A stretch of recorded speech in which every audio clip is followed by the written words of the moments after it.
تجدون شر الناس يوم القيامة ذا الوجهين الذي يأتي هؤلاء بوجه وهؤلاء بوجه।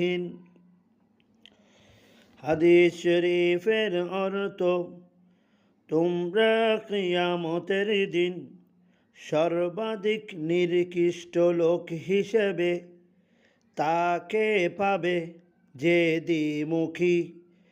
সে এক চেহারা নিয়ে এদের কাছে যায় এবং আরেক চেহারা নিয়ে ওদের কাছে যায়।